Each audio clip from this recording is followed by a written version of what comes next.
Olá, pessoal, tudo bem? Meu nome é Clarice e seja bem-vindo ao Inteligência Natural.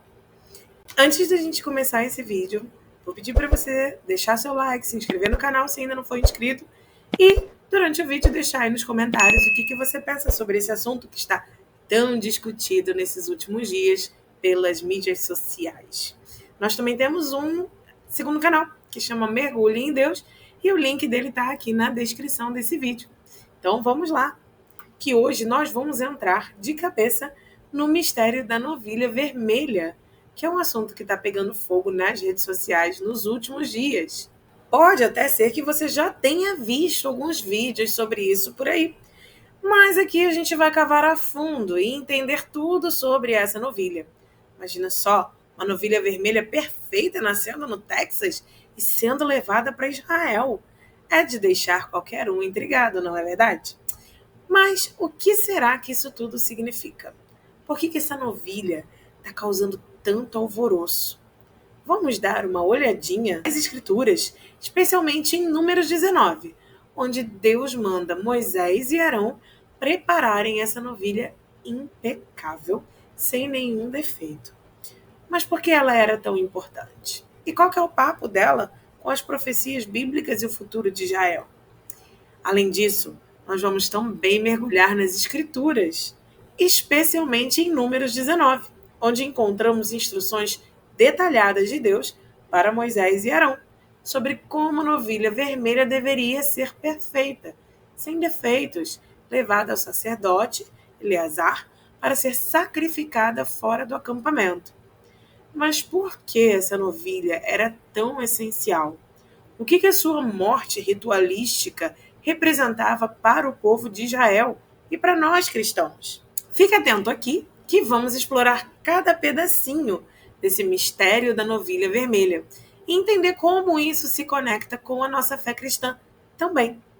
No entanto, após a destruição do segundo templo, lá por volta de 70 anos depois de Cristo, o assunto da novilha vermelha deixou de ser discutido. Afinal, não havia mais templo. Mas, há cerca de 3 anos atrás, o interesse pelo tema ressurgiu quando um grupo de judeus formou o Instituto do Templo, que é localizado lá na Cidade Velha de Jerusalém. Esse instituto recriou muitos elementos do templo, conforme as especificações bíblicas. Desde as vestes dos sacerdotes até os instrumentos musicais, tudo foi meticulosamente reconstruído em ouro, prata e bronze. A menorá, por exemplo, agora está disponível para visitação, próximo ao Muro das Lamentações. Você pode encontrar, inclusive, esse instituto pelo Google. Ele está lá disponível para você dar uma olhadinha e pesquisar mais. Além disso, há um kibbutz em Israel, onde os judeus estão se preparando para as práticas rituais do terceiro templo, incluindo as purificações, santificações, os cânticos e músicas. Este esforço é uma preparação para a eventual reconstrução do templo e a restauração de suas práticas religiosas. Mas nós estamos falando sobre os judeus que não aceitam Jesus como Senhor e Salvador, que não o reconhecem como Messias e que estão aguardando ainda a sua chegada. Eles têm a convicção de que o terceiro templo será reconstruído, pois está escrito em Ezequiel. Muitas pessoas ignoram, inclusive, esse fato, afirmando que a igreja substitui o terceiro templo, que nós somos o terceiro templo. No entanto, nada substitui o que Deus disse e cumpriu. Ele afirmou que o terceiro templo seria reerguido, conforme também mencionado por Daniel e Jesus em Mateus 24. Nos últimos 30 anos, o interesse pelo templo ressurgiu entre os judeus, pois eles estão confiantes de que em breve ele será construído. Eles até arrecadaram fundos para isso há 3 décadas. Mas surge uma preocupação. Como será o funcionamento do terceiro templo sem a novilha vermelha? Para resolver esse problema, um grupo de judeus lá no Texas começou a criar novilhas vermelhas há 30 anos atrás. No entanto, mesmo que essas novilhas nasçam perfeitas, sem nenhum defeito, ao longo do período de espera de 3 anos, para verificar sua pureza, elas acabaram desenvolvendo alguns pequenos defeitos, como um fio branco ou uma mancha, e tudo isso invalida. Recentemente, chamou a atenção das mídias o anúncio de que as novilhas perfeitas nasceram e foram levadas para Israel. Embora isso não seja um fato inédito, já novilhas vermelhas tiveram nascido, já nasceram antes, há mais de 30 anos no Texas, tem um aspecto peculiar desta vez. As novilhas consideradas perfeitas estão sob observação em Israel e podem ser invalidadas ou não em breve. É compreensível, né, que alguns queiram aproveitar essa oportunidade para sugerir que o terceiro templo pode ser erguido logo logo.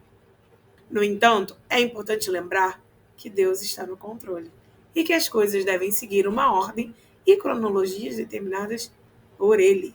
Mas em que momento nós estamos agora no relógio de Deus?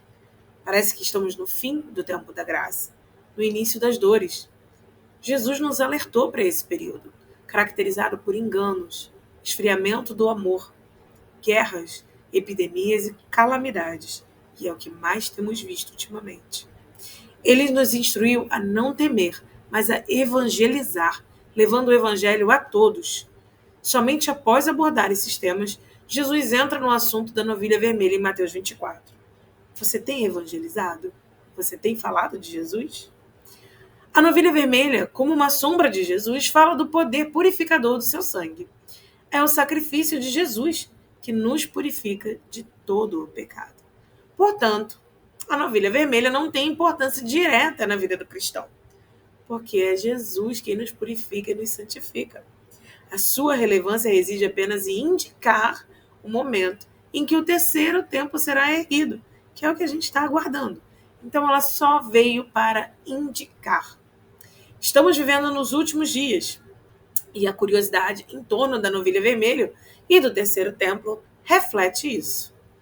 Esses eventos nos indicam que parece mesmo que estamos nos aproximando do fim dos tempos. Você acha? Será?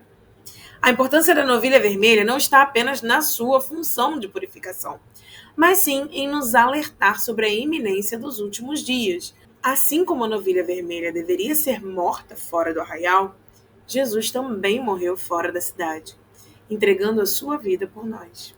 E o seu sangue, que purifica o templo e os sacerdotes, também nos purifica de todos os pecados. Além disso, as cinzas da novilha, misturadas com a água e aspergidas sobre o povo, representam a purificação e santificação que recebemos através da palavra de Deus, simbolizada pela água. Um detalhe interessante é que durante o tempo de Jesus e o segundo templo, havia uma ponte que ligava o templo do Monte das Oliveiras através da Porta Dourada. Os sacerdotes saíam dessa porta, atravessavam a ponte e chegavam ao Monte das Oliveiras. Esse pequeno detalhe, ressalta ainda mais a conexão entre Jesus e o templo, indicando que ele é o caminho para a santificação, a purificação. No Monte das Oliveiras, a novilha vermelha seria sacrificada, mas o que aconteceu ali foi a ressurreição de Jesus. Na última semana em Jerusalém, Jesus nos ensinou no templo, mas foi ignorado. Ele saiu do templo com seus discípulos e ali começou a sua entrega. Embora muitos associem a entrega de Jesus à cruz, foi lá no Monte das Oliveiras que tudo começou. Foi lá no Monte das Oliveiras que ele expressou a sua aceitação do plano perfeito do Pai, mesmo enfrentando o sofrimento iminente. Foi lá no Monte das Oliveiras que o sangue de Jesus começou a ser derramado, quando ele suou sangue em agonia. Ali, Jesus poderia ter evitado sua prisão, mas ele escolheu se entregar voluntariamente por amor a nós. A novilha vermelha, então, ela apontava para Jesus, e ele cumpriu tudo o que ela simbolizava. Para os judeus, que ainda não aceitaram Jesus como Senhor e Salvador, é crucial que o terceiro templo seja construído. Assim como eles ansiaram pelo primeiro templo e pelo segundo templo, eles anseiam pelo terceiro. Mas há 30 anos, sempre aparece uma mancha ou um fio branco invalidando a novilha. Então, é possível que isso aconteça também com aquelas que nasceram no Texas agora e que foram levadas para Israel. Já aconteceram várias vezes. E por quê? Porque o terceiro templo ainda não foi levantado. O anticristo ainda não surgiu. Ou será que surgiu? E o acordo de paz não aconteceu. Mas tudo pode mudar a qualquer momento, né? Porque nós temos hoje um mundo que parece estar descontrolado, clamando por paz, especialmente diante da instabilidade entre judeus e árabes. É possível que isso aconteça em breve, ou talvez leve um pouco mais de tempo. Só Deus tem o controle do tempo. E cabe a gente se preparar e entender que sim, a novilha vermelha surgirá no tempo determinado por Deus. Então, se você quiser ter mais detalhes, dá uma procuradinha sobre o Instituto do Templo e veja tudo que está já preparado para erguerem na realidade, o terceiro templo. E para finalizar, eu deixo esse versículo para vocês. Vigiai, pois, porque não sabeis a hora que há de vir o nosso Senhor. Mateus 24, 42. Fiquem com Deus e até o próximo vídeo sobre notícias. Tchau, tchau!